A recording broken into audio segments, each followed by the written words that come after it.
Hello नमस्कार दोस्तों, स्वागत है आप सबका अमित क्लासेस आगरा के स्टडी प्लेटफॉर्म पर। तो दोस्तों आज की ये जो वीडियो है वो बहुत ही ज्यादा महत्वपूर्ण रहने वाली वीडियो है, क्योंकि इसमें हमने एसएसटी के प्रश्नों को शामिल किया हुआ है दोस्तों। और ये जो है सुपर फास्ट रिवीजन है और एसएसटी के वही प्रश्न मैंने इसमें शामिल किए हुए हैं जो 2011 से 2023 तक जितनी भी बार रिपीटेड हुए हैं, जो आए हुए प्रश्न हैं, उन्हीं को लेकर के मैं आपके बीच में उपस्थित हुआ हूं। तो ये सारे प्रश्न जो है मोस्ट इंपॉर्टेंट रहने वाले हैं दोस्तों। तो बिल्कुल देरी ना करते हुए बने रहिए मेरे साथ इस वीडियो में एंड तक। और हाँ दोस्तों, ये जो है आपका सुपर फास्ट रिवीजन रहने वाला है दोस्तों।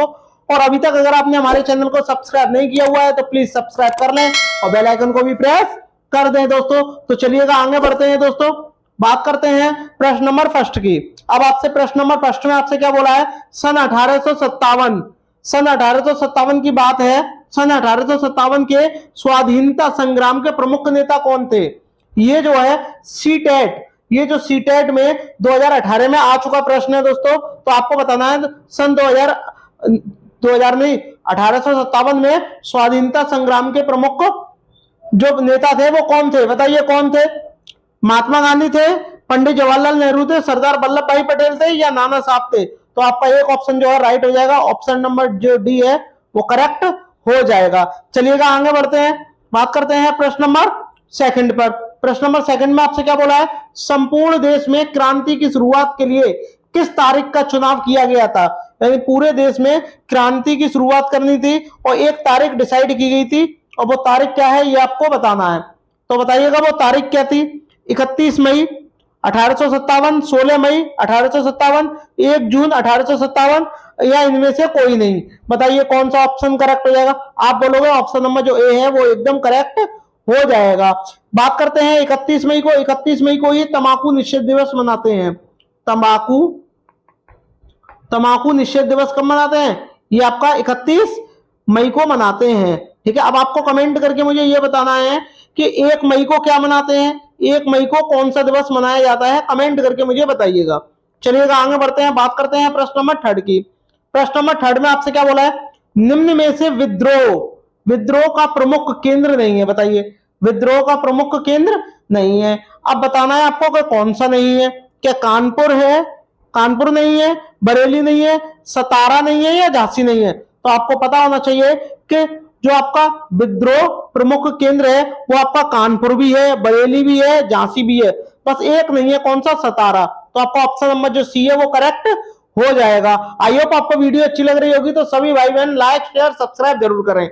चलिएगा आगे बढ़ते हैं, ये प्रश्न बार बार रिपीटेड वाले प्रश्न है दोस्तों। 1857 ईस्वी के स्वतंत्रता संग्राम का नाम क्या है? बताइए 1857 के स्वतंत्रता संग्राम का नाम क्या है? अंतिम स्वतंत्रता संग्राम, तृतीय स्वतंत्रता संग्राम, प्रथम स्वतंत्रता संग्राम या द्वितीय स्वतंत्रता संग्राम? बताइएगा कौन सा? तो आप कहोगे संग्राम की बात हो रही है तो वो कौन सा आपका? प्रथम है, प्रथम स्वतंत्रता संग्राम जो है वो एकदम करेक्ट हो जाएगा। यानी आपका ऑप्शन नंबर जो सी है वो एकदम करेक्ट हो जाएगा। चलिएगा आगे बढ़ते हैं, बात करते हैं प्रश्न नंबर 5 की। प्रश्न नंबर 5 में आपसे क्या बोला है, महर्षि दयानंद सरस्वती का जन्म कहां हुआ था? बताइएगा कहां हुआ था, कमेंट करके बताइए। काठियावाड़, टंकारा में हुआ था, हैदराबाद में हुआ था, चेन्नई में हुआ था या राजस्थान में हुआ था? बताइए कहां हुआ था? तो आप कहोगे काठियावाड़ में हुआ था। ऑप्शन नंबर जो आपका ए है वो करेक्ट हो जाएगा, आपको ध्यान रखनी है। बात करते हैं हैदराबाद की, तो चार मीनार कहां स्थित है? ये आपकी हैदराबाद में स्थित है, ये आपको ध्यान रखना है। ठीक है दोस्तों, राजस्थान की बात करते हैं दोस्तों। केवला देव जो आपका पक्षी अभ्यारण्य है ये कहां है आपका? राजस्थान के भरतपुर में। राजस्थान की राजधानी क्या है? जयपुर है, और जयपुर को ही क्या बोलते हैं? जयपुर को ही पिंक सिटी कहते हैं। ठीक है, अब आपको कमेंट करके बताना है कि ब्लू सिटी किसे कहते हैं। ठीक है, बताइएगा ब्लू सिटी के नाम से किस राजस्थान के किस राज्य को जाना जाता है? कमेंट करके मुझे बताइएगा। अभी अभी मैंने आपसे पूछा है दोस्तों कि 1 मई को क्या मनाया जाता है? 1 मई को श्रम दिवस मनाया जाता है। क्या मनाया जाता है? श्रम दिवस मनाया जाता है, ये आपको ध्यान में रखना है। बात करते हैं प्रार्थना समाज के संस्थापक थे। बताइए प्रार्थना समाज था एक, और उसके संस्थापक कौन थे? आत्मा राम पांडुरंग थे, महात्मा ज्योतिबा फुले थे, स्वामी विवेकानंद थे या कबीरदास थे? कमेंट करके मुझे बताइएगा कौन थे प्रार्थना समाज के संस्थापक। तो आप कहोगे आत्माराज पांडुरंग थे, यानी ऑप्शन नंबर जो आपका ए है वो करेक्ट हो जाएगा। चलिएगा आगे बढ़ते हैं, बात करते हैं नेक्स्ट प्रश्न की, प्रश्न नंबर 7। प्रश्न नंबर 7 में आपसे क्या बोला है, थियोसोफिकल सोसाइटी का मुख्यालय खोला गया, बताइए कहां खोला गया, अंडयार में खोला गया, चेन्नई में खोला गया, कालीकट में खोला गया, बेलूर में खोला गया। तो आपका राइट आंसर क्या हो जाएगा, ऑप्शन नंबर ए, अंडयार में खोला गया था। किसका, थियोसोफिकल सोसाइटी का मुख्यालय यानी हेडक्वार्टर, ये आपको ध्यान में रखना है दोस्तों। चलिएगा आगे बढ़ते हैं। अब ये बात करते हैं दोस्तों प्रश्न नंबर 8 की। प्रश्न नंबर 8 भी बहुत ही ज्यादा पॉपुलर है। ब्रह्म समाज, आप सभी को पता भी होगा, ब्रह्म समाज की स्थापना की थी, बताइए किसने की थी, स्वामी दयानंद सरस्वती ने की थी, महादेव गोविंद रनाडे ने की थी, राजा राम मोहन राय या एनी बेसेंट, बताइए किसने की थी ब्रह्म समाज की स्थापना। तो आपका राइट आंसर क्या हो जाएगा, राजा राम मोहन राय ने क्या की थी, ब्रह्म समाज की स्थापना की थी। ठीक है, दयानंद सरस्वती की बात करते हैं तो इन्होंने आर्य समाज की स्थापना की थी। आर्य समाज की स्थापना किसने की थी, दयानंद सरस्वती ने की थी, ये आपको ध्यान में रखना है। चलिएगा आगे बढ़ते हैं। नेक्स्ट क्वेश्चन ये आ गया, आपको अभी भी मैंने बता दिया आर्य समाज की स्थापना किसने की थी, तो आप कहोगे किसने की थी, कमेंट करके बताइए। स्वामी दयानंद ने की थी, ये आपको ध्यान में रखना है, किसने की थी, स्वामी दयानंद सरस्वती ने की थी। चलिएगा आगे बढ़ते हैं। बात करते हैं दोस्तों प्रश्न नंबर 10 की। प्रश्न नंबर 10 में क्या बोला है, अंग्रेजी सरकार द्वारा बंगाल विभाजन की घोषणा कब हुई, बताइए। यानी अंग्रेजी जब सरकार थी तो उस समय बंगाल विभाजन की जो घोषणा हुई थी वो कब हुई थी, सितंबर 1900 में हुई थी, जुलाई 2005 में हुई थी, सितंबर 1903 में हुई थी, या फरवरी 2002 में हुई थी। कमेंट करके मुझे बताइएगा कब हुई थी। तो आपको पता होना चाहिए जो बंगाल जो विभाजन है ये कब हुआ था, जुलाई 1905 में हुआ था, ये आपको ध्यान में रखना है। चलिएगा आगे बढ़ते हैं। बात करते हैं प्रश्न नंबर 11 की। राष्ट्रीय कांग्रेस की स्थापना किसने की थी, बताइए किसने की थी, ए ओ हुम ने की थी, दादा भाई नौरोजी ने की थी, सत्येंद्र नाथ बनर्जी ने की थी, या इनमें से कोई नहीं। राष्ट्रीय कांग्रेस की स्थापना किसने की थी, ये आपको कमेंट करके बताना है, किसने की थी, ए ओ हुम ने की थी। तो आपका ऑप्शन नंबर जो ए है वो करेक्ट हो जाएगा, A for Amit classes Agra. तो सभी लोग सब्सक्राइब जरूर करें। बात करते हैं दोस्तों प्रश्न नंबर 12 की। प्रश्न नंबर 12 में आपसे क्या बोला है, कांग्रेस द्वारा स्वराज की प्राप्ति, कांग्रेस के द्वारा स्वराज की प्राप्ति का लक्ष्य जो था वो कब रखा गया था, दिसंबर 1906 में, अगस्त 1906 में, या मार्च 1906 में, या इनमें से कोई नहीं। बताइएगा कब रखा गया था, कमेंट करके मुझे बताइएगा। तो आप कहोगे कब रखा गया था, दिसंबर 1906 में रखा गया था। स्वराज की प्राप्ति जो है कांग्रेस के द्वारा ये लक्ष्य था कि स्वराज की प्राप्ति करनी, और एक कब रखा गया था, दिसंबर 1906 में रखा गया था। तो आपका ऑप्शन नंबर जो ए है वो करेक्ट हो जाएगा।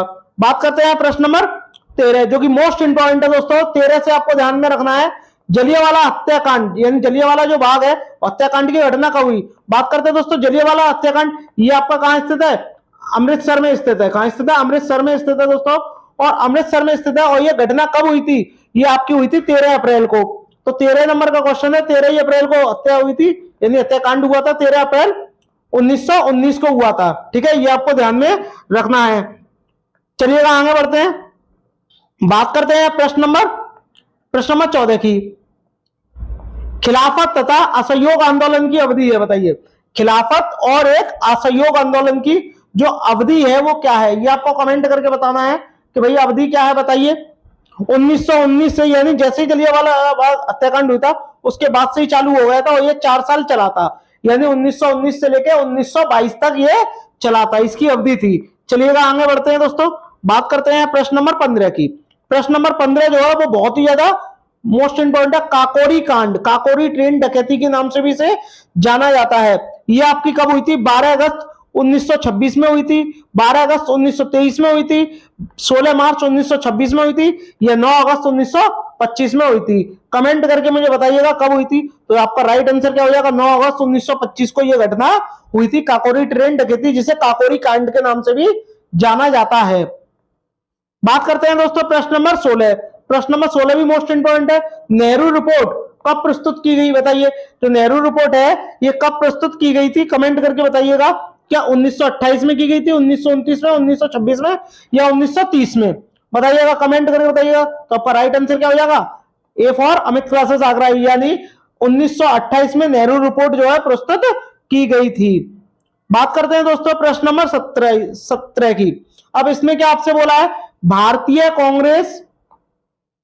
राष्ट्रीय कांग्रेस की स्थापना कब हुई थी, बताइए। 1982 में, 1885 में, 1926 में, या 1930 में, बताइए कब हुई थी भारतीय कांग्रेस राष्ट्र की स्थापना कब हुई थी।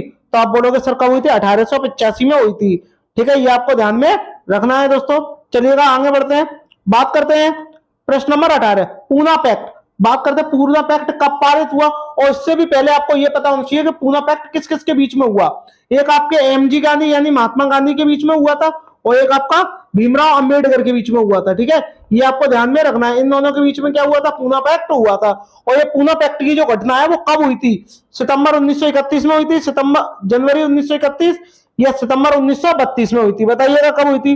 तो आप बोलोगे सितंबर 1932 में ये पूना पैक्ट हुआ था। ठीक है दोस्तों, ध्यान रखिएगा किस किस के बीच में हुआ था, महात्मा गांधी और भीमराव अंबेडकर जी के बीच में पूना पैक्ट हुआ था। बात करते हैं दोस्तों प्रश्न नंबर 19 की। इसमें आपसे क्या बोला है, प्रथम गोलमेज सम्मेलन कब से कब तक चला, बताइए। जो प्रथम गोलमेज सम्मेलन था ये कब से कब तक चला था, ये आपको बताना है। बताइएगा कब से कब तक चला था, कमेंट करके मुझे बताइएगा।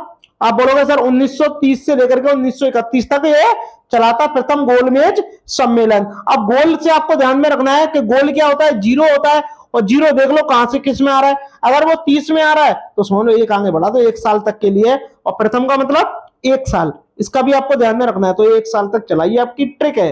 ठीक है दोस्तों, चलिएगा आगे बढ़ते हैं, बात करते हैं प्रश्न नंबर 20 की।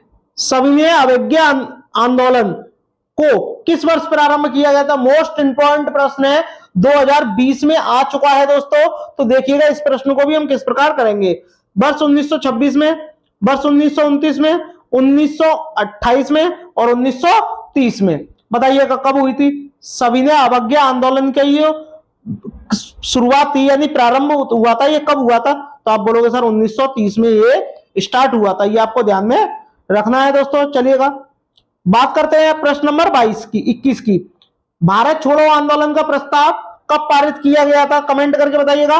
12 जुलाई 1942 को, 12 अगस्त 1942 को, 12 जुलाई 1940 को, या 14 जुलाई 1942 को, या इनमें से कोई नहीं। तो बताइएगा कब भारत छोड़ो आंदोलन का कब प्रस्ताव रखा गया था या पारित किया गया था, ये आपको कमेंट करके मुझे बताना है। तो बताइएगा कब पारित किया गया था। तो आप बोलोगे सर 14 जुलाई 1942 को भारत छोड़ो आंदोलन, ये जो प्रस्ताव था ये पारित किया गया था। ठीक है, बात करते हैं प्रश्न नंबर 22 की। भारतीय राष्ट्रीय आंदोलन में गांधी की थी, बताओ गांधी जी की क्या भूमिका थी, ये आपको बताना है, यानी ये किस प्रकार के नेता थे। ठीक है, भारतीय राष्ट्रीय आंदोलन में उग्र या नरम दल के नेता थे, आप कहोगे ये भी बात सही है। उदार और नरम दल के नेता थे, ये भी ठीक है। आ और बा दोनों ही करेक्ट है, और ये वाला होगा नहीं, तो आपका क्या हो जाएगा, ऑप्शन नंबर जो सी है वो करेक्ट हो जाएगा, क्योंकि ऑप्शन नंबर ए और बी की बात ऑप्शन नंबर सी में कही गई है। तो आपका ऑप्शन नंबर जो आपका सी है वो करेक्ट हो जाएगा। चलिएगा आगे बढ़ते हैं दोस्तों, बात करते हैं प्रश्न नंबर 23 की। इसमें आपसे क्या बोला गया है, जलियांवाला बाग नरसंहार बोल दें या हत्याकांड बोल दें, दोस्तों बात एक ही है। ठीक है, ये आपको ध्यान में रखना है दोस्तों। चाहे नरसंहार बोल दे, नरसंहार इसलिए बोलते हैं क्योंकि जनरल डायर के कहने पर काफी हिंदुस्तानियों पर क्या गोली चला दी गई थी। ठीक है, और उनकी हत्या हुई थी, तो नरसंहार भी कह सकते हैं, लेकिन हत्याकांड भी कह सकते हैं। कब हुई थी आप सब जानते हैं, 1919 में हुई थी। तो आपका ऑप्शन नंबर जो आपका बी है वो करेक्ट हो जाएगा। चलिएगा बात करते हैं प्रश्न नंबर 24 की। प्रश्न नंबर 24 में आपसे क्या बोला है, भारतीय स्वतंत्रता अधिनियम पारित किया गया, बताइए कब पारित किया गया। 18 जुलाई 1947 को पारित किया गया था, 18 जून 1947 को पारित किया गया था, 8 जून 1947 को पारित किया गया था। तो आपको कमेंट करके बताना है कि ये जो पारित किया गया था कब पारित किया गया था। तो आपका ऑप्शन नंबर जो आपका ए है वो करेक्ट हो जाएगा, यानी भारतीय स्वतंत्रता अधिनियम जो है वो 18 जुलाई 1947 को पारित किया गया था। चलिएगा अब आगे बढ़ते हैं दोस्तों, बात करते हैं प्रश्न नंबर 25 की। प्रश्न नंबर 25 में आपसे क्या बोला है, पंडित जवाहरलाल नेहरू के नेतृत्व में यानी उनकी देखरेख में अंतरिम सरकार बनी, बताइए उनकी देखरेख में कौन सी सरकार कब बनी, ये आपको बताना है। 2 सितंबर 1946 में बनी, 1 अक्टूबर 1940 में बनी, 1 नवंबर 1946 में बनी। तो बताइएगा कब बनी। तो आपका राइट आंसर क्या हो जाएगा, ए हो जाएगा, यानी 2 सितंबर 1946 में क्या है, सरकार बनी। चलिएगा आगे बढ़ते हैं दोस्तों, बात करते हैं प्रश्न नंबर 26 की। वर्ष 1906 में कोलकाता अधिवेशन का अध्यक्ष बनाया गया, बताइए किसे बनाया गया, गोपाल कृष्ण गोखले को बनाया गया, दादा भाई नौरोजी को बनाया गया, या लोकमान्य बाल गंगाधर तिलक जी को बनाया गया, इनमें से कोई नहीं। कमेंट करके मुझे बताइएगा कि इसका राइट आंसर क्या हो जाएगा। तो आप बोलोगे दादा भाई नौरोजी, यानी ऑप्शन नंबर जो आपका बी है वो करेक्ट हो जाएगा। चलिएगा आगे बढ़ते हैं दोस्तों, बात करते हैं प्रश्न नंबर 27 की। प्रश्न नंबर 27 में आपसे क्या बोला गया है, देखिएगा मोस्ट इंपॉर्टेंट प्रश्न है ये भी। जल है एक, अब जल क्या है एक, ये आपको कमेंट करके मुझे बताना है। क्या तत्व है, यौगिक है या मिश्रण है? ये जो प्रश्न मैं आपसे पूछ रहा हूं ये 2019 में आ चुका है दोस्तों, 2019 में आया हुआ है। तो आपको मुझे बताना है कि जल क्या है एक, कमेंट करके बताइए। आप बोलोगे सर यौगिक है, क्यों? क्योंकि ये दो यौगिकों से मिलकर बनता है, एक आपका हाइड्रोजन से और एक आपका ऑक्सीजन से, ये दो से मिलकर बनता है, इसलिए क्या है यौगिक है। यौगिक क्या होता है, दो या दो से अधिक आपस में मिलकर क्या बनाते हैं, यौगिक का निर्माण करते हैं। बात करते हैं दोस्तों प्रश्न नंबर 27 की। प्रश्न नंबर 27 में आपसे बोला है जलवायु का तत्व है, बताइए जलवायु का कैसा तत्व है? क्या तापमान है, मेघ है, वायु वेग है या उपरोक्त तो सभी? कमेंट करके बताइएगा। तो आप बोलोगे जलवायु क्या होती है, तापमान में भी होती है, मेघ में भी होती है, मेघ मतलब बारिश की बात में आती है, और वायु वेग भी है, यानी ऑप्शन नंबर जो आपका डी है वो करेक्ट हो जाएगा। आई होप आपको वीडियो अच्छी लग रही होगी तो शेयर जरूर करिएगा। बात करते हैं दोस्तों प्रश्न नंबर 29 की। प्रश्न नंबर 29 में आपसे बोला है मौसम के तत्व हैं, बताइएगा मौसम के तत्व हैं, बताइए मौसम के क्या तत्व हैं? वर्षा की संभावना, वायु भार, उपरोक्त दोनों या इनमें से कोई नहीं? तो आपका राइट आंसर क्या होगा, कमेंट करके मुझे दीजिएगा, बताइएगा राइट आंसर क्या होगा। तो आप बोलोगे सर उपरोक्त दोनों, वायु का भार भी है और वर्षा की संभावना भी है। तो आपका ऑप्शन नंबर जो आपका सी है वो करेक्ट हो जाएगा, इसमें आपका ऑप्शन नंबर सी करेक्ट है। चलिएगा आगे बढ़ते हैं, बात करते हैं दोस्तों प्रश्न नंबर 30 की। प्रश्न नंबर 30 में क्या बोला गया है, जलवायु एक स्थान विशेष पर सदैव रहती है, बताइए क्या समान रहती है, बदलती रहती है जलवायु, या ए और बी दोनों, या उपरोक्त तो सभी? कमेंट करके मुझे बताइएगा कि जलवायु जो है वो बदलती रहती है या समान रहती है। आपको पता होना चाहिए जलवायु क्या होती है, समान रहती है। तो आपका ऑप्शन नंबर जो आपका ए है वो करेक्ट हो जाएगा। मोहनजोदाड़ो, मोहनजोदाड़ो का मतलब ही क्या होता है, सबसे पहले आपको यह पता होना चाहिए इसका मतलब क्या होता है, मृतकों का टीला, मृतकों का टीला, कटीला होता है। तो आपको बताना है कि इसका अर्थ क्या है, इसका अर्थ क्या है, मृतकों का टीला। तो इसमें दिया गया पसंदीदा शहर है, आप कहोगे नहीं, mount of the dead, dead का मतलब, माउंट का मतलब ही क्या हो गया, एक टीला हो गया, और डेड का मतलब क्या हो गया, मृत। ठीक है, तो आपका यही वाला हो गया, रहने की जगह गलत, एक बाजार क्षेत्र गलत। तो आपका ऑप्शन नंबर जो आपका बी है दोस्तों ये आपका करेक्ट हो जाएगा। चलिएगा आगे बढ़ते हैं, बात करते हैं दोस्तों प्रश्न नंबर सेकंड की। प्रश्न नंबर सेकंड में आपसे क्या बोला है, भगवान बुद्ध की 200 फीट ऊंची कांस्य प्रतिमा स्थापित करने का निर्णय लिया गया है। अब बताओ कहां लिया गया है, कहां लिया गया था, ये आपको बताना है। क्या कुशीनगर में लिया गया था, सारनाथ में, श्रावस्ती में, या बामियान में, बताइएगा। तो मैं आपको बता दूं 200 फीट की ऊंची प्रतिमा, इसका जो निर्माण जो कार्य था ये यूपी के मुख्यमंत्री जो पहले थे अखिलेश यादव जी, अखिलेश यादव जी ने किया था, यादव जी ने किया था। और ये कहां स्थित है, उत्तर प्रदेश में स्थित है, और उत्तर प्रदेश में क्या है आपका, कुशीनगर। तो आपका ऑप्शन नंबर जो आपका ए है ये करेक्ट हो जाएगा। चलिएगा आगे बढ़ते हैं, बात करते हैं दोस्तों प्रश्न नंबर 3 की। प्रश्न नंबर 3 मोस्ट इंपॉर्टेंट प्रश्न है दोस्तों, इसमें आपसे क्या बोला है, पहले जैन तीर्थकार, तीर्थकार क्या होता थी, ये एक महात्मा की उपाधि होती है, क्या होती है, उपाधि होती है दोस्तों, ये आपको ध्यान रखना है। और जैन धर्म में कुल कितने तीर्थक हुए, 24 हुए, जिसमें से पहले का नाम आपको बताना है कि पहले कौन थे। पहले क्या महावीर थे, ऋषभ थे, पार्श्वनाथ थे या पद्म थे? तो आप कहोगे पहले का नाम क्या था आपका, ऋषभ था, तो ये पहले हो गए। महावीर कौन से थे, 24वें थे, ये आपको ध्यान में रखना है। ठीक है दोस्तों, चलिएगा आगे बढ़ते हैं, बात करते हैं दोस्तों प्रश्न नंबर 4 की।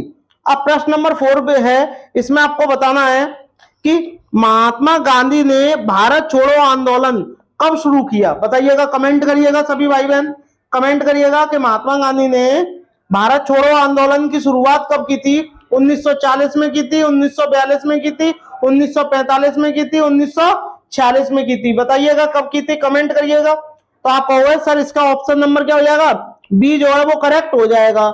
इसकी शुरुआत कब हुई थी, 8 अगस्त 1942 को हुई थी, लेकिन स्थापना तो हुई थी लेकिन ये स्वीकार किया गया था। और स्टार्ट कब हुआ था इसकी, यानी शुरुआत कब हुई थी, वो इसके अगले दिन यानी 9 अगस्त को हुई थी। ठीक है, ये आपको ध्यान में रखना है दोस्तों, 9 अगस्त 1942 को हुई थी। ठीक है दोस्तों, चलिएगा आगे बढ़ते हैं। आई होप आपको वीडियो अच्छी लग रही होगी। अगर अच्छी लग रही हो तो सभी भाई बहन लाइक शेयर सब्सक्राइब जरूर करें।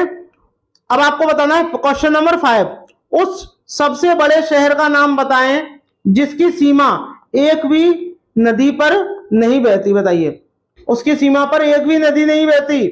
क्या वह संयुक्त अरब अमीरात है, सऊदी अरब है, कुवैत है या लीबिया है? कमेंट करके बताइएगा, कमेंट करिएगा कि वह कौन सा देश है, कमेंट करके मुझे बताइएगा। तो आप कहोगे इसका राइट आंसर क्या हो जाएगा आपका? सऊदी अरब। सऊदी अरब की सीमा पर एक भी नदी नहीं है। ठीक है दोस्तों, चलिएगा आगे बढ़ते हैं।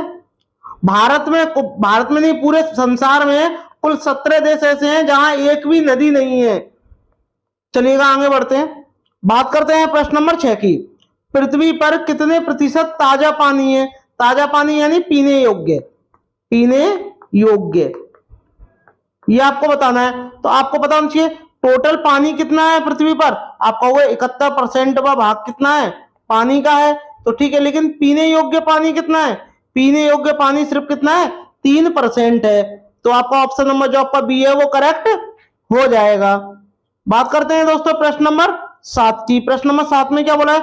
निम्नलिखित में से कौन मीठी पानी का सबसे अच्छा स्रोत है? बताइए, मीठे पानी का सबसे अच्छा स्रोत आपको बताना है। क्या महासागर है, सागर है, खारा पानी है या नदी है?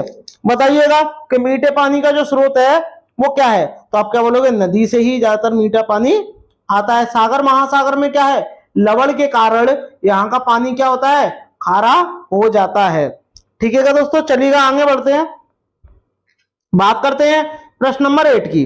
प्रश्न नंबर 8 आपसे कहा गया है हिमालय की सर्वोच्च शिखर माउंट एवरेस्ट, हिमालय की, लेकिन वर्तमान में कहां स्थित है? आपके नेपाल में स्थित है। और नेपाल में इसको किस नाम से जाना जाता है? सागर माथा के नाम से जाना जाता है।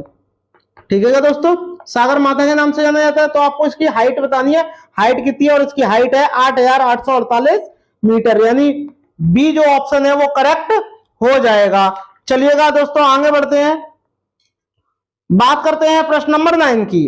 प्रश्न नंबर जो 9 है ये मोस्ट इंपॉर्टेंट प्रश्न है दोस्तों, कई बार एग्जाम में आ चुका है। आपको उसमें बताना है निम्नलिखित में से कौन सा उच्चतम पर्वत शिखर गैर एशियाई है? गैर एशियाई का मतलब एशिया में नहीं है। तो अब आपको बताना है कि भाई एशिया में नहीं है तो ये कहां है? तो ये आपको कमेंट करके बताना है। बताओ, किलिमंजारो एशिया में है? आप कहोगे है। एल्ब्रुस पर्वत ये भी एशिया में ही है। मैकिनली पर्वत ये भी एशिया में ही, लेकिन जो एकांका गुहा है ये आपका एशिया में नहीं है। तो आपका राइट आंसर क्या हो जाएगा? Option number B. लेकिन जब ये यहां नहीं है, मतलब एशिया में नहीं है, तो ये कहां है? तो ये आपका अर्जेंटीना में है। कहां है दोस्तों? अर्जेंटीना में है। ये आपको ध्यान में रखना है दोस्तों। चलिएगा आगे बढ़ते हैं। बात करते हैं प्रश्न नंबर 10 की। प्रश्न नंबर 10 में क्या बोला है? विश्व की सबसे बड़ी पर्वत श्रृंखला कौन सी है? बताइएगा, विश्व की जो सबसे बड़ी पर्वत श्रृंखला है वो कौन सी है? पर्वत श्रृंखला का मतलब जो सबसे लंबाई जिसकी सबसे ज्यादा है, श्रृंखला का मतलब सीरीज। तो सबसे ज्यादा किसकी है ये आपको कमेंट करके मुझे बताना है। और सबसे छोटी किसकी है ये भी आपको मुझे बताना है। तो बताइएगा, सबसे बड़ी आपसे पूछिए, पहले बड़ी की बात करते हैं। क्या अल्पस है, हिमालय का काराकोरम, एंडीज या तिब्बत?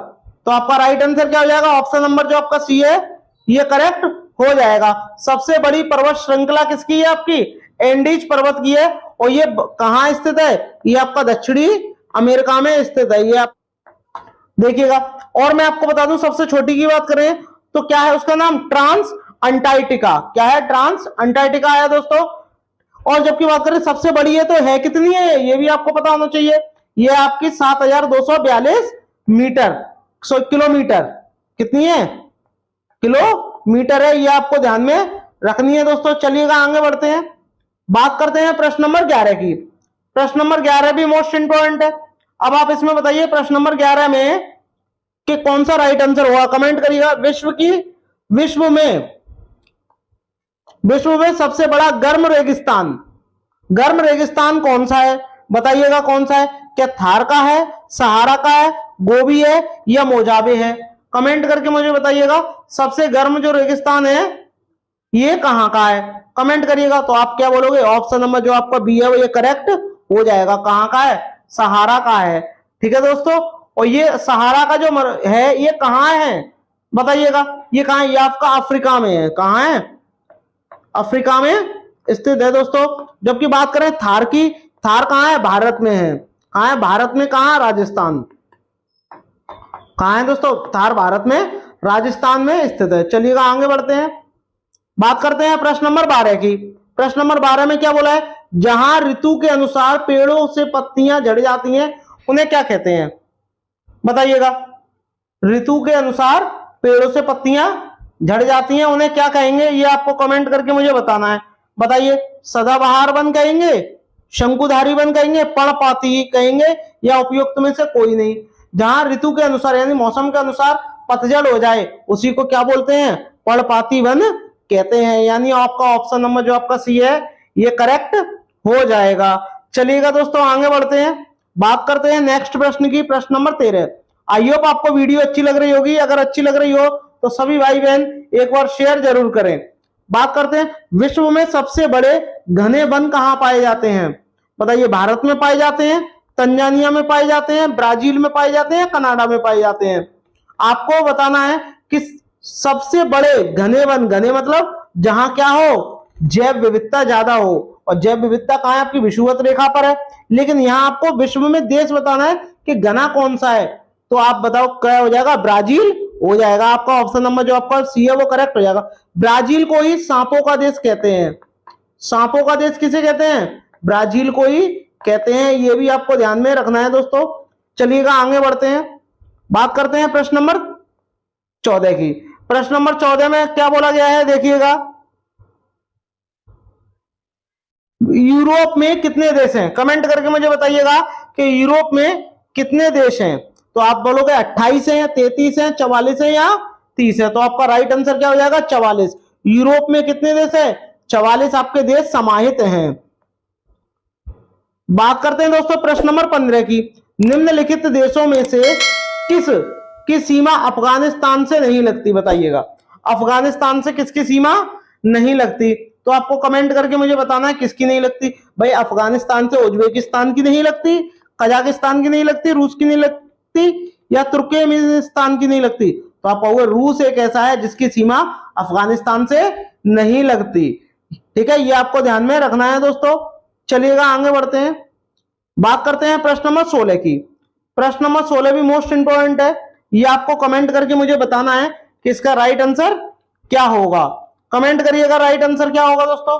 सभी भाई बहन एक बार कमेंट जरूर करिएगा कि इसका राइट आंसर क्या होगा प्रश्न नंबर 16 का। इसमें आपसे बोला क्या गया है, सबसे पहले आप ये देखिए, आपसे बोला क्या गया है, आपसे यहां बोला गया है सर्वाधिक वार्षिक वर्षा कहां होती है बताइए।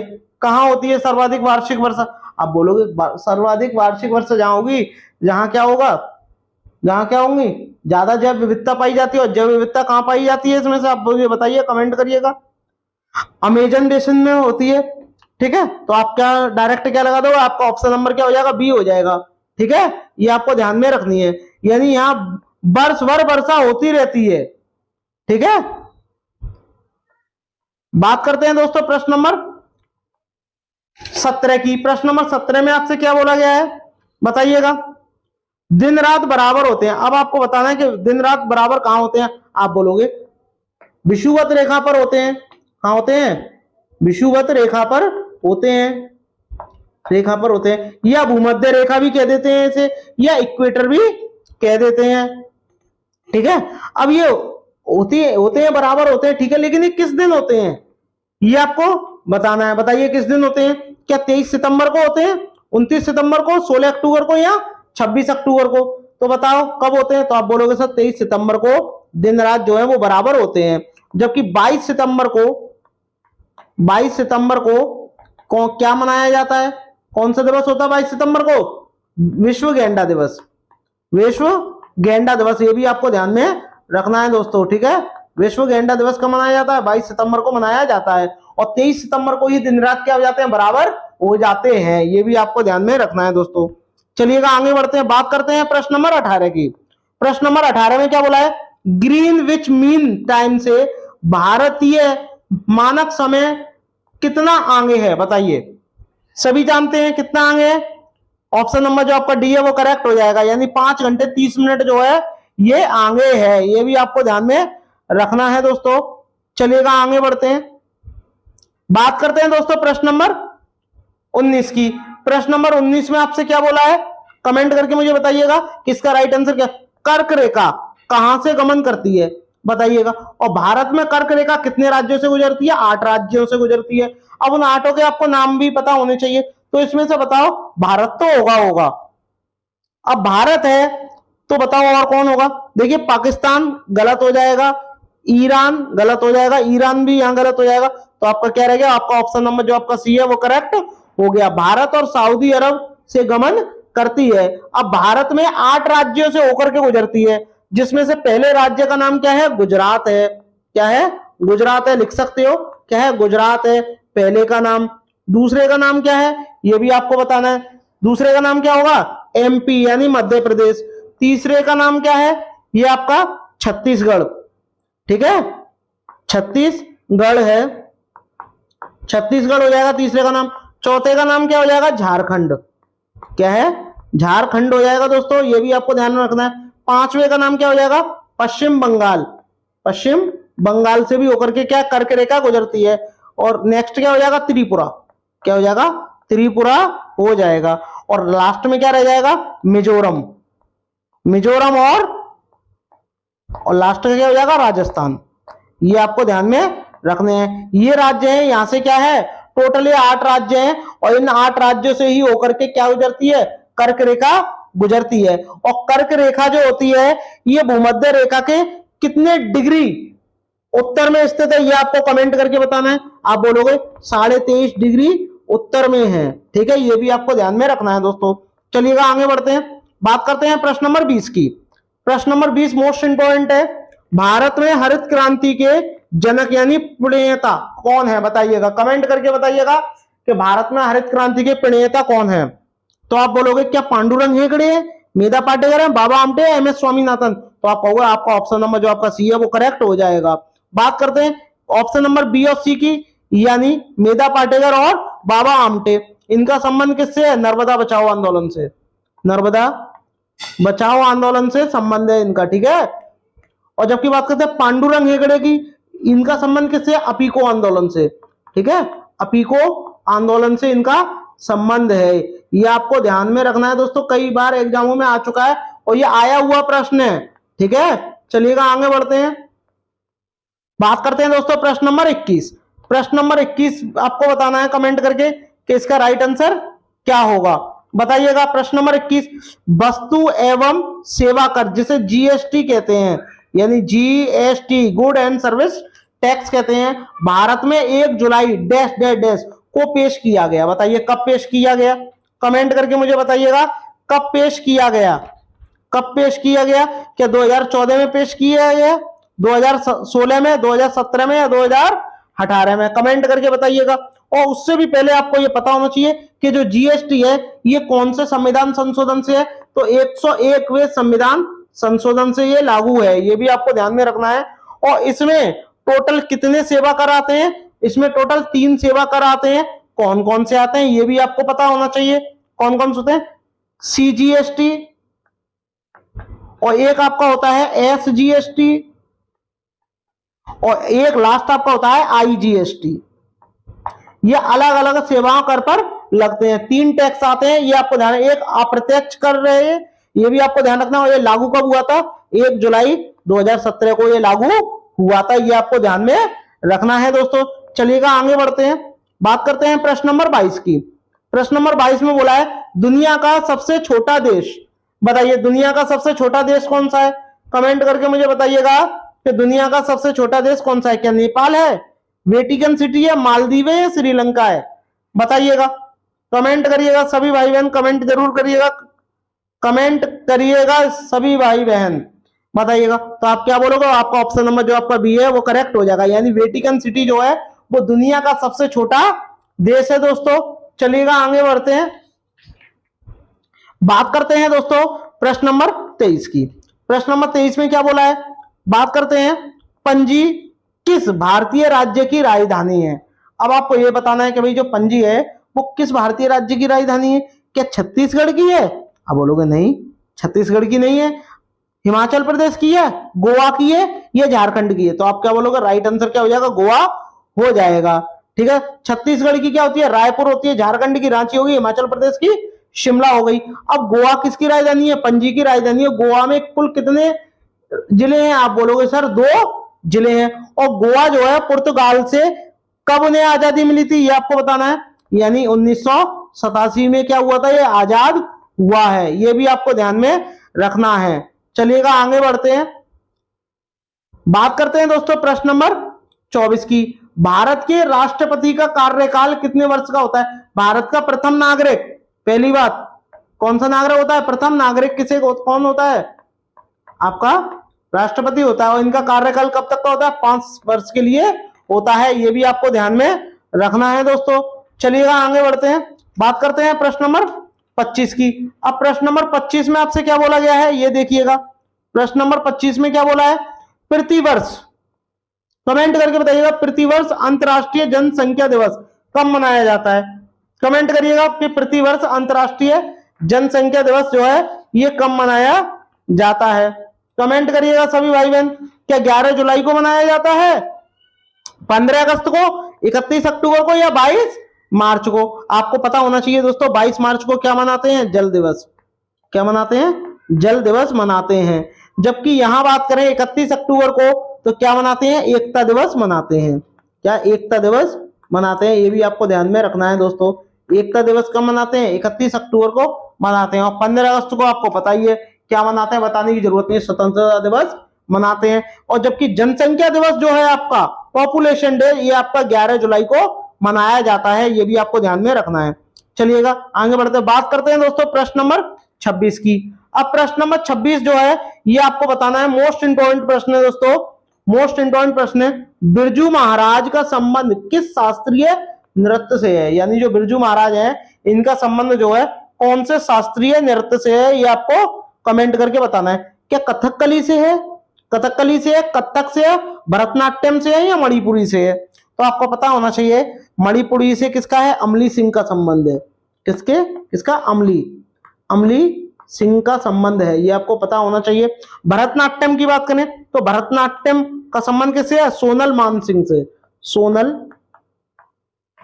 सोनल मानसिंह से है। तो ये तो होंगे नहीं, ये तो होंगे नहीं। कथक की बात करें तो ये क्या हो जाएगा? बिरजू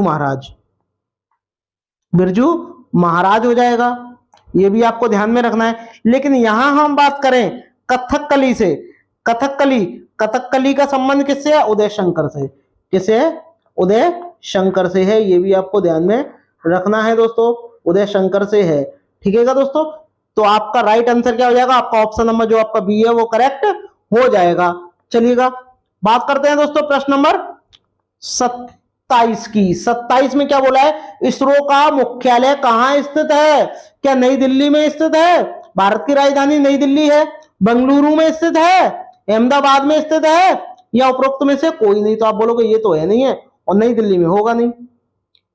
और बात करें यहां पर बेंगलुरु, इसका राइट आंसर हो जाएगा बेंगलुरु। और इस किसकी राजधानी है? कर्नाटक की राजधानी है। कर्नाटक की राजधानी है, ये आपको ध्यान रखना है। और यहाँ का एक बहुत ही ज्यादा नृत्य है, इसका नाम क्या है? यक्षगान।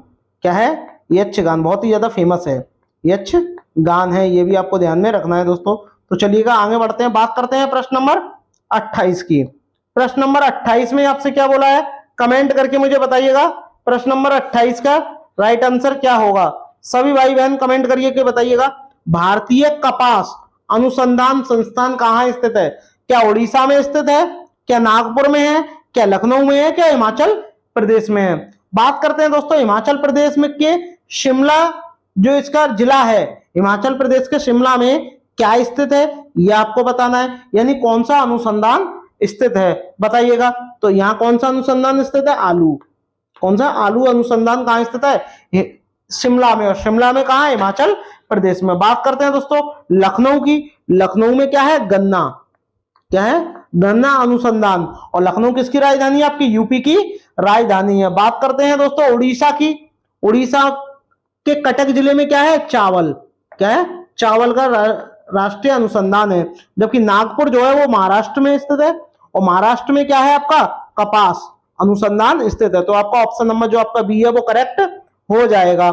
आई होप आपको वीडियो अच्छी लग रही होगी। अगर अच्छी लग रही हो तो सभी भाई बहन लाइक शेयर सब्सक्राइब जरूर करें। चलिएगा बात करते हैं प्रश्न नंबर 29 की। प्रश्न नंबर 29 में आपसे क्या बोला गया है, बहुत ही ज्यादा इंपॉर्टेंट प्रश्न है। आपको कमेंट करके मुझे बताना है कि इसका राइट आंसर क्या होगा। देखिएगा, फ्लाई ऐश, फ्लाई ऐश का मतलब जो आसानी से उड़ जाए, यानी ऐश का लघुकरण। तो कार्बन डाइऑक्साइड है क्या, आप बोलोगे ये तो गैस है, ये नहीं है, कार्बनिक पदार्थ ये होगा नहीं, नाइट्रोजन डाइऑक्साइड है नहीं है। तो राइट आंसर क्या हो जाएगा, ऐश के लघुकरण को ही क्या बोलते हैं, फ्लाई ऐश कहते हैं। ये क्या है, ऐश का एक लघु एक कण है, ये भी आपको ध्यान रखना है, यानी उड़न की रात भी इसे कहते हैं। चलिएगा आगे बढ़ते हैं, बात करते हैं दोस्तों प्रश्न नंबर 30 की। प्रश्न नंबर 30 जो है वो मोस्ट इंपोर्टेंट प्रश्न है दोस्तों। किस आंदोलन के लिए महात्मा गांधी द्वारा करो या मरो का नारा दिया गया था, बताइए कब दिया गया था। तो आप बोलोगे आपका ऑप्शन नंबर जो आपका बी है वो करेक्ट हो जाएगा, भारत छोड़ो आंदोलन। इसकी जो शुरुआत कब हुई थी, 9 अगस्त 1942 को इसकी शुरुआत हुई थी, और इसी के उपलक्ष्य में एक नारा दिया गया था जिसका नाम क्या है, करो या मरो। चलिएगा आगे बढ़ते हैं दोस्तों प्रश्न नंबर फर्स्ट की। देखिएगा इसमें आपसे क्या बोला है, मातृ देवी की पूजा यानी माता की पूजा किस सभ्यता से संबंधित थी, ये आपको बताना है। तो आपको कमेंट करके मुझे बताना है कि किस सभ्यता से संबंधित थी। क्या आर्य सभ्यता से संबंधित थी, भूमध्य सागरीय सभ्यता से संबंधित थी, सिंधु घाटी सभ्यता से संबंधित थी, या फिर आपका उत्तर वैदिक सभ्यता से संबंधित थी। कमेंट करके मुझे बताइएगा कि राइट आंसर क्या होगा दोस्तों, कमेंट करके मुझे बताइएगा।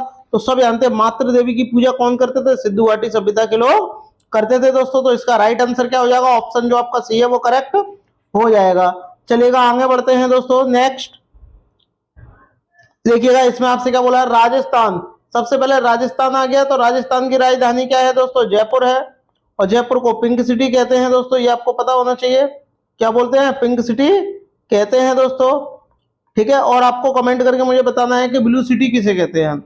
राजस्थान के माउंट आबू में स्थित दिलवाड़ा का जैन जो मंदिर है, किस धर्म के अनुयायियों के द्वारा निर्मित किया गया, जैन धर्म का है तो जैनियों द्वारा ही निर्मित किया गया होगा। तो बौद्ध द्वारा, बौद्ध गीतों द्वारा, आप कहोगे बिल्कुल नहीं, हिंदुओं द्वारा नहीं, सिखों द्वारा नहीं, क्या होगा, जैनियों द्वारा क्या है इसका निर्माण किया गया दोस्तों। राजस्थान के एकमात्र, आपका एकमात्र नहीं है तो कईयों हैं, लेकिन कुछ जो है जो इंपॉर्टेंट है वहां के राष्ट्रीय उद्यान, जैसे कि एक आपका होता है केवला देव, केवला देव है, ये भी मोस्ट इंपॉर्टेंट है, ये आपको ध्यान रखना है। दूसरा होता है आपका रणथंभौर, रणथंभौर जो है ये भी राष्ट्रीय उद्यान बहुत ज्यादा इंपॉर्टेंट है, ये आपको ध्यान में रखने हैं दोस्तों। चलिएगा सरिस्का राष्ट्रीय उद्यान ये भी है। चलिएगा आगे बढ़ते हैं नेक्स्ट। गीत गोविंद किसकी कीर्ति है, कमेंट करके मुझे बताइएगा कि गीत गोविंद जो है किसकी कीर्ति है। कमेंट करके मुझे बताइए, क्या राजा राव की है, कालिदास की है, कल्लड़ की है या जयदेव की है। तो आपका राइट आंसर क्या हो जाएगा, ए। जो गीत गोविंद है ये किसकी है, जयदेव की कीर्ति है दोस्तों। चलिएगा आगे बढ़ते हैं नेक्स्ट। देखिएगा इसमें आपसे क्या बोला गया है, शिवाजी का राज्याभिषेक कब हुआ, बताइएगा कमेंट करके कि शिवाजी का जो राज्याभिषेक है ये कब हुआ था। कमेंट करके मुझे बताइएगा कि शिवाजी का राज्याभिषेक कब हुआ था। सबसे पहले आपको पता होना चाहिए कि शिवाजी का जन्म कब हुआ था। शिवाजी का जन्म आपका हुआ था 20 अप्रैल 1627 में क्या शिवाजी का जन्म हुआ था, और इनकी 53 वर्ष की उम्र में ही क्या मृत्यु हो गई थी। और जब इनकी मृत्यु हुई थी तब ये कब हुई थी इनकी मृत्यु, 1680 में इनकी मृत्यु हुई थी, ये आपको ध्यान में रखना है। लेकिन बात हो रही है यहाँ राज्याभिषेक की, तो कब हुआ था राज्याभिषेक, 1674 में क्या इनका राज्याभिषेक हुआ था। तो आपका ऑप्शन जो आपका बी है वो करेक्ट हो जाएगा दोस्तों। आई होप आपको वीडियो अच्छी लग रही होगी। अगर अच्छी लग रही हो तो सभी भाई बहन लाइक शेयर सब्सक्राइब जरूर करें दोस्तों। चलिएगा आगे बढ़ते हैं next.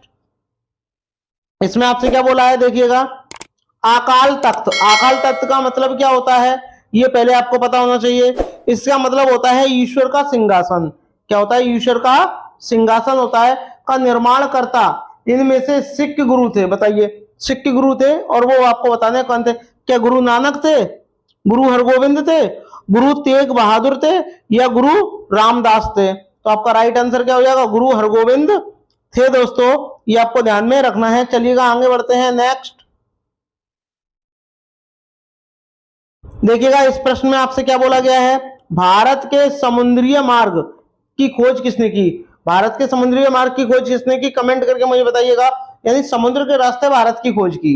Vasco D gamma, Columbus, Magellan, या हेनरी द नेविगेटर? कमेंट करके मुझे बताइएगा कि आपका राइट आंसर क्या होगा। और भारत के समुद्री मार्ग की खोज तो की, बट किधर से की ये भी आपको बताना है दोस्तों। पूर्वी घाट से की थी या आपके पश्चिमी घाट से की थी? तो आपको मैं बता दूं ये कहां से की थी। ये आपकी पश्चिमी घाट से की थी। कहां से की थी दोस्तों? पश्चिमी घाट से की थी दोस्तों, पश्चिमी घाट। और पश्चिमी घाट किस जगह, ये भी आपको बताना है। कहाँ पश्चिमी घाट? बताओ कमेंट करके मुझे बताओ, कहाँ पश्चिमी घाट? कालीकट नाम का एक बंदरगाह है, क्या? कालीकट नाम का बंदरगाह, और वहां से क्या इसकी खोज की थी दोस्तों। और कब की थी? 1600। बताओ बताओ कमेंट करके बताओ, 1600 या 1400? बताओ। तो आपका इसका राइट आंसर क्या हो जाएगा? 20 मई 1498 में क्या इसकी खोज की थी। अब खोज की थी तो कि कौन से रास्ते से की थी ये भी आपको पता होना चाहिए। ये मैंने आपको बता दिया, कालीकट बंदरगाह से की थी। किस घाट से की थी? पश्चिमी घाट से की थी। और किसने की थी ये आपको पता होना चाहिए। किसने की थी? वास्को डी गामा ने की थी। कोलंबस की बात करते हैं, इसने अमेरिका की खोज की थी। इसने अमेरिका की खोज की थी कोलंबस ने। लेकिन भारत की खोज किसने की थी? वास्को डी गामा ने की थी। तो इसके बारे में इतना जो है आपको ध्यान में रखना है। चलिएगा नेक्स्ट। देखिएगा इसमें आपसे क्या बोला गया है, बहुत ही बढ़िया प्रश्न। भारत में पहली अंग्रेजी व्यापारिक कंपनी कहाँ खोली गई? बताइए। भारत में पहली अंग्रेजी व्यापारिक कंपनी कहाँ खोली गई? इंग्लिश ईस्ट इंडिया कंपनी, ये कब खोली गई? तो आपको बताना चाहिए 1611 में ये वाली कंपनी खोली गई थी दोस्तों। और हाँ, ये कहाँ खोली गई थी? सूरत में खोली गई थी। कहाँ? सूरत में खोली गई थी दोस्तों। ठीक है, सूरत में खोली गई थी, ये भी आपको पता होना चाहिए। तो आपका राइट आंसर क्या हो जाएगा दोस्तों? राइट आंसर क्या हो जाएगा आपका? कमेंट करके मुझे बताइएगा कि राइट आंसर क्या होगा आपका। आप बोलोगे सूरत ही हो जाएगा, क्यों? क्योंकि ऑप्शन बी जो है आपका सूरत में दिया हुआ है। मुंबई होगा नहीं, मुंबई आपका होगा नहीं दोस्तों। ठीक है, चलिएगा आगे बढ़ते हैं नेक्स्ट। ये आपको बताना है बेगम हजरत महल, जो आपका बेगम हजरत महल है 1857 की क्रांति में किस स्थान से संबंधित रही है? बताइए। क्या लखनऊ से रही है, कानपुर से रही है, बनारस से रही है, इलाहाबाद से रही है? इलाहाबाद को ही ईश्वर का निवास स्थान कहते हैं। ईश्वर का निवास स्थान, ईश्वर का निवास स्थान, निवास जो आपका स्थान है ये किसको कहते हैं? प्रयागराज को कहते हैं। प्रयागराज यानी इलाहाबाद को कहते हैं दोस्तों। ये आपको पता होना चाहिए। कानपुर को राष्ट्रीय राजमार्गों का चौराहा, राष्ट्रीय राजमार्गों का चौराहा कहते हैं, ये भी आपको पता होना चाहिए। बट आपका राइट आंसर क्या हो जाएगा? ए हो जाएगा, लखनऊ हो जाएगा। और लखनऊ ही क्या है आपकी? यूपी की राजधानी है। इसे ही हम नवाबों का शहर भी कहते हैं। नवाबों का शहर भी हम लखनऊ को कहते हैं। ठीक है, ये भी आपको पता होना चाहिए दोस्तों। चलिएगा आगे बढ़ते हैं नेक्स्ट प्रश्न की ओर। प्रश्न नंबर 9 देखिएगा, आपसे इसमें क्या बोला है? गांधी जी के द्वारा क्रियान्वित प्रथम सत्याग्रह जो नील किसानों से संबंधित रहा है, इसमें से यानी इससे जुड़ा स्थल कौन सा है? ये आपको बताना है। ये आपके ऑप्शन लिखे गए हैं, आपको बताना है कि कौन सा स्थान जो है वो इससे जुड़ा हुआ है। तो आप मुझे कमेंट करके मुझे बताइएगा कि आपका राइट आंसर क्या होगा। बताइए, कमेंट करके मुझे बताइएगा। क्या चंपारण जुड़ा है, चोरी चौरा घटना जुड़ी है, बारदौली या साबरमती घटना जुड़ी है? कमेंट करके मुझे बताइएगा क्या जुड़ा हुआ है। तो आप बोलोगे इसका राइट आंसर क्या हो जाएगा? चंपारण जुड़ा हुआ है। यानी आपका जो ऑप्शन ए है वो करेक्ट हो जाएगा दोस्तों। चलिएगा आगे बढ़ते हैं नेक्स्ट। समाचार पत्र केसरी का संपादन किसने किया? कमेंट करके मुझे बताइएगा इसका राइट आंसर क्या होगा। कमेंट करके मुझे बताइएगा कि इसका राइट आंसर क्या होगा। कि जो आपका समाचार पत्र का नाम केसरी है, इसका संपादन किसने किया था? जी के घोसले ने किया था, बीजी तिलक ने किया था, सरदार पटेल ने किया था, राजा राम मोहन ने किया था? कमेंट करके मुझे बताइएगा किसने किया था। तो आपका राइट आंसर क्या हो जाएगा? बाल गंगाधर तिलक, यानी बी जी तिलक आपका राइट आंसर हो जाएगा। और कब किया था ये? 1881 में इसका संपादन किया था दोस्तों, ये आपको पता होना चाहिए। और ये जो है इसकी शुरुआत कहाँ से हुई थी, ये आपको कमेंट करके मुझे बताना है कि इसकी शुरुआत कहाँ से हुई थी। चलिएगा आगे बढ़ते हैं नेक्स्ट। इसमें आपसे बोला है दांडी यात्रा की शुरुआत महात्मा गांधी ने कहां से की थी? ये प्रश्न भी आपको पता होना चाहिए कि दांडी की जो यात्रा है वो महात्मा जी ने कहां से शुरू की थी। और जो दांडी की यात्रा है ये जो है आपकी कब से कब तक चली थी, ये भी आपको पता होना चाहिए। ये आपकी 12 मार्च 1930 से कब तक चली थी? 6 अप्रैल 1930 तक चली थी दोस्तों। तो ये आपको पता होना चाहिए कि ये चली थी। और ये कब चली थी, कहां से चली थी, ये भी आपको पता होना चाहिए। गांधी जी कहां के थे? अहमदाबाद के थे, तो ये अहमदाबाद से चली थी। अब अहमदाबाद से तो चली थी, आप लिख दोगे अहमदाबाद। अब लेकिन अहमदाबाद में कौन सी जगह से चली थी, ये भी आपको पता होना चाहिए। क्या दांडी से चली थी, पोरबंदर से चली थी, अहमदाबाद से चली थी, या साबरमती आश्रम से चली थी? कमेंट करके मुझे बताइएगा कि आपका राइट आंसर क्या है। कमेंट करके मुझे बताइएगा इसका आपका राइट आंसर क्या है। लेकिन अहमदाबाद में भी एक जगह क्या है? साबरमती आश्रम। और साबरमती आश्रम से क्या है, ये शुरू की गई थी। आपका राइट आंसर ये आपका ये भी होता है अहमदाबाद, अगर साबरमती नहीं होता तो। चलिएगा आगे बढ़ते हैं फिर नेक्स्ट प्रश्न की ओर। देखिएगा इसमें आपसे क्या बोला है, हमारे सौरमंडल का कौन सा ग्रह आकार में पृथ्वी के समान है? बताइए, आकार में पृथ्वी के समान है। क्या बुध है, मंगल है, शुक्र है, या बृहस्पति है? बताइएगा। मंगल ग्रह को ही लाल ग्रह कहते हैं। क्या कहते हैं? लाल ग्रह किसको कहते हैं? मंगल ग्रह को कहते हैं। शुक्र ग्रह को क्या बोलते हैं? पृथ्वी की जुड़वा बहन। पृथ्वी की जुड़वा बहन। शाम और सुबह और शाम का तारा भी इसे ही कहते हैं दोस्तों, ये भी आपको पता होना चाहिए। और पृथ्वी के आकार के समान कौन सा है? शुक्र ही है, ये भी आपको पता होना चाहिए। और सौरमंडल में वर्तमान में कुल 8 ग्रह हैं दोस्तों, ये भी आपको पता होना चाहिए दोस्तों। मोस्ट इंपॉर्टेंट है ये आपको पता होना चाहिए। चलिएगा आगे बढ़ते हैं। हाँ एक बात और, शुक्र को ही चमकीला तारा भी कहते हैं। क्या कहते हैं? चमकीला तारा। आपसे पूछा जाएगा कि चमकीला तारा नाम से कौन सा ग्रह प्रसिद्ध है या किसे कहते हैं, तो आप बता दोगे कि आपको कैसे? शुक्र ग्रह को कहते हैं। शुक्र ग्रह को ही सबसे गर्म ग्रह भी कहते हैं। क्या? गर्म ग्रह भी कहते हैं। और इसका कोई भी उपग्रह नहीं है। इसका कोई भी क्या है? उपग्रह नहीं है दोस्तों, ये भी आपको पता होना चाहिए। ठीक है, चलिएगा दोस्तों आगे बढ़ते हैं दोस्तों नेक्स्ट प्रश्न की ओर। प्रश्न नंबर 13, इसमें क्या बोला? टुंड्रा है। बताइए टुंड्रा क्या है, ये आपको बताना है। अब टुंड्रा जो है ये कैसा नाम है? ये एक रसियन नाम है। कैसा नाम है दोस्तों? ये आपका एक रसियन नाम है, ये आपको पता होना चाहिए दोस्तों कि रूस के द्वारा ये नाम दिया गया था। ठीक है, ये आपको पता होना चाहिए। इसका मतलब ही क्या होता है? समतल दलदली मैदान। इसका मतलब क्या होता है, ये भी आपको पता होना चाहिए। समतल दलदली मैदान। ठीक है, ये आपको पता होना चाहिए कि इसका मतलब क्या होता है। समतल दलदली मैदान होता है, यह सदा बर्फ से क्या है? ढका रहता है। सदा बर्फ से ढका रहता है। और आपको एक बात और इसके बारे में पता होना चाहिए, गर्मी के मौसम में यहाँ क्या है? लाइकेन उगते हैं। गर्मी के मौसम में क्या है? यहाँ ज्यादातर लाइकेन उगते हैं। ये भी आपको पता होना चाहिए कि लाइकेन ज्यादातर कहाँ उगते हैं, ये आपके कब उगते हैं? बताइए कमेंट करके मुझे बताइए। अभी अभी मैंने आपको बताया है गर्मी के मौसम में उगते हैं दोस्तों। तो इसका राइट आंसर क्या हो जाएगा? जैसा कि मैंने बताया कि ये क्या है? ठंडे नाम से प्रसिद्ध है। तो शीत माने क्या होता है? ठंडा होता है। तो आप तुरंत पता लगा लोगे, शीत मरुस्थल। ठीक है, चलिएगा आगे बढ़ते हैं नेक्स्ट प्रश्न की ओर। प्रश्न नंबर 14, वायुमंडल में सबसे निचली परत को क्या कहा जाता है? ये आप कमेंट करके मुझे बताइएगा। इसका राइट आंसर आप अच्छी तरीके से जानते होंगे। कमेंट करके मुझे बताइएगा कि इसका राइट आंसर क्या होगा। बताइएगा राइट आंसर। आपको पता होना चाहिए समताप मंडल में क्या है? ओजोन परत पाई जाती है। चलिए, ओजोन परत पाई जाती है दोस्तों, जो क्या करती है? यूवीसी से क्या है? हमारी रक्षा करती है। ये भी आपको पता होना चाहिए। तो इसका राइट आंसर क्या हो जाएगा? क्षोभ मंडल हो जाएगा दोस्तों। क्षोभ मंडल में ही क्या है? मौसम संबंधी घटना जो भी होगी, मौसम संबंधी घटना, जैसे बारिश है, ये सारी क्या है, बिजली गिरना, ये सब क्या होता है, इसी में होता है, क्षोभ मंडल में, ये आपको पता होना चाहिए दोस्तों। और इसकी ऊंचाई कितनी होती है, ऊंचाई ध्रुवों से 8 किलोमीटर होती है, ये भी आपको पता होना चाहिए, ठीक है। आंधी, वर्षा, बादल, ये सब इसी में ही आते हैं। चलिएगा आगे बढ़ते हैं दोस्तों नेक्स्ट प्रश्न की ओर। प्रश्न नंबर 15, इसमें क्या बोला, भारत का सबसे ऊंचा पठार बताइए।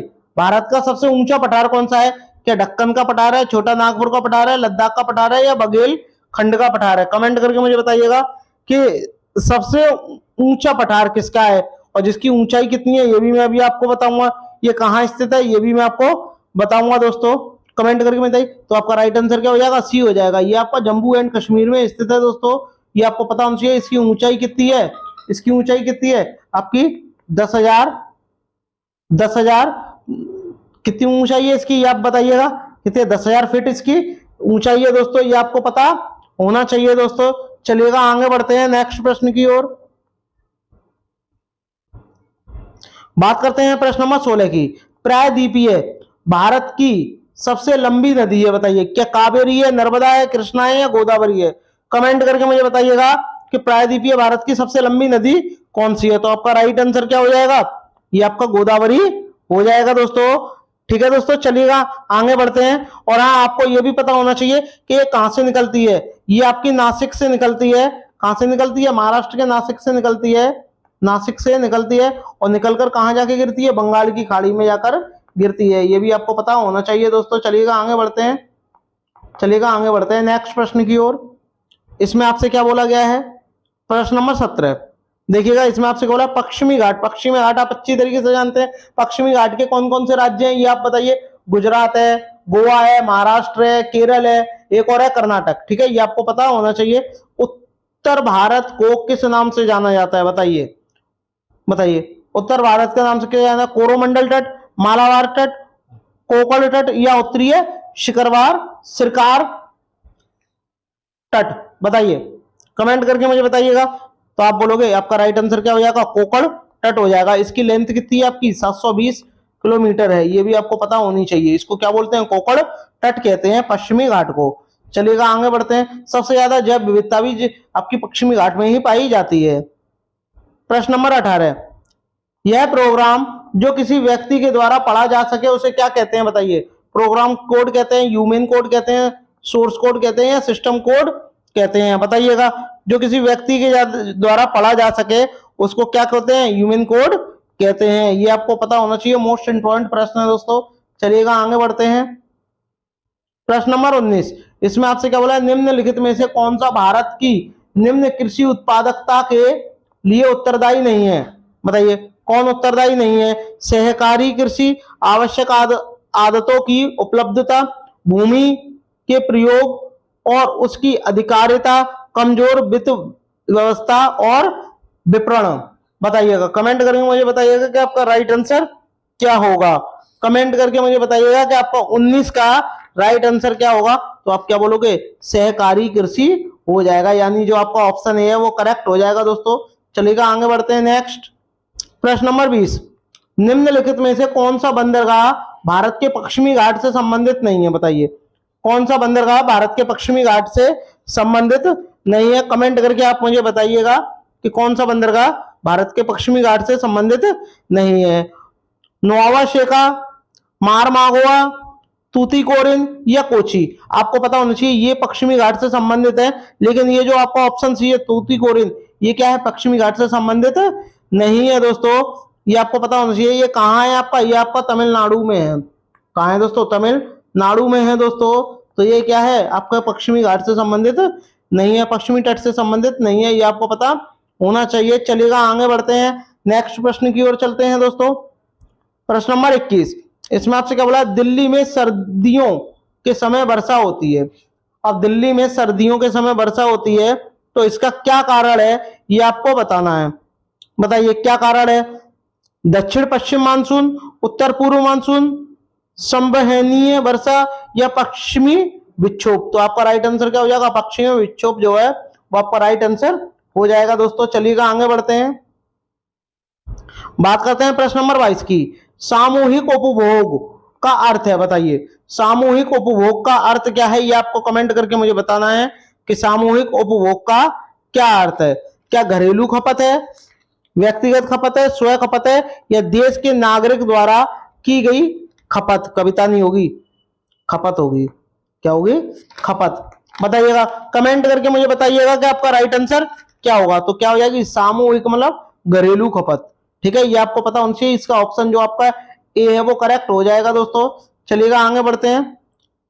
प्रश्न नंबर 23, राष्ट्रीय आय को और किस नाम से जाना जाता है? जो आपकी राष्ट्र की आय है इसको आप दूसरे किस नाम से और जान सकते हो, ये आपको बताना है। तो बताइएगा कमेंट करके कि आप किसके नाम से जान सकते हो राष्ट्रीय आय को दूसरे किसी नाम से। तो बताइएगा कमेंट करके मुझे बताइएगा। जीएनपी साधन लागत, जीएनपी बाजार कीमत पर, जीएनपी साधन लागत पर, जीएनपी एनएनपी साधन लागत पर, और एनएनपी बाजार कीमत पर। बताइएगा कि आपका राइट आंसर क्या है दोस्तों। देखो, साधन लागत पर नेशनल प्रोडक्ट को राष्ट्रीय आय के रूप में जाना जाता है, ये आपको पता होना चाहिए। तो आपका राइट आंसर क्या हो जाएगा? सी हो जाएगा। ठीक है, ये आपको पता होना चाहिए। नेट नेशनल जो आपका प्रोडक्ट होता है, नेट नेशनल प्रोडक्ट, साधन लागत को ही क्या बोलते हैं? दूसरे रूप में जानते हैं राष्ट्रीय आय को दोस्तों। चलिएगा आगे बढ़ते हैं नेक्स्ट प्रश्न की ओर। भारत में राज्यों के लिए राजस्व का सर्वाधिक महत्वपूर्ण स्रोत लिखित में से क्या है? बताइए। बिक्री कर है, उत्पाद शुल्क है, आयकर है, या कंपनी कर है? तो आपको पता होना चाहिए क्या है? बिक्री कर है, यानी जो आपका ऑप्शन जो ए है दोस्तों वो करेक्ट हो जाएगा। चलिएगा दोस्तों आगे बढ़ते हैं, बात करते हैं प्रश्न नंबर नेक्स्ट की। प्रश्न नंबर 25, इसमें आपसे क्या बोला? निम्नलिखित में से क्या वैकल्पिक मुद्रा का एक उदाहरण है?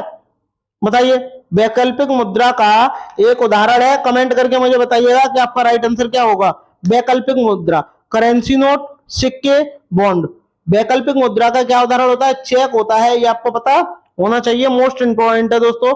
चलिएगा आगे बढ़ते हैं नेक्स्ट प्रश्न की ओर। प्रश्न नंबर 26। अब प्रश्न नंबर 26 में आपसे क्या बोला गया है ये आप देखिएगा, कमेंट करके मुझे बताइए। निम्नलिखित में से किस पंचवर्षीय योजना में वास्तविक विकास दर लक्षित विकास दर से कम है? बताइए। 8वीं पंचवर्षीय योजना, चौथी, 5वीं या 7वीं? तो आपका राइट आंसर क्या हो जाएगा? चौथी पंचवर्षीय योजना के अनुसार है। चलिएगा दोस्तों आगे बढ़ते हैं नेक्स्ट।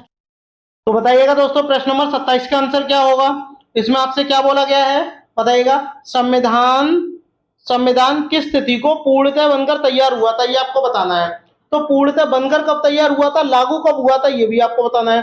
तो पूर्णतः बनके कब वो तैयार हुआ था, और बनने से पहले भी इसका गठन हुआ होगा।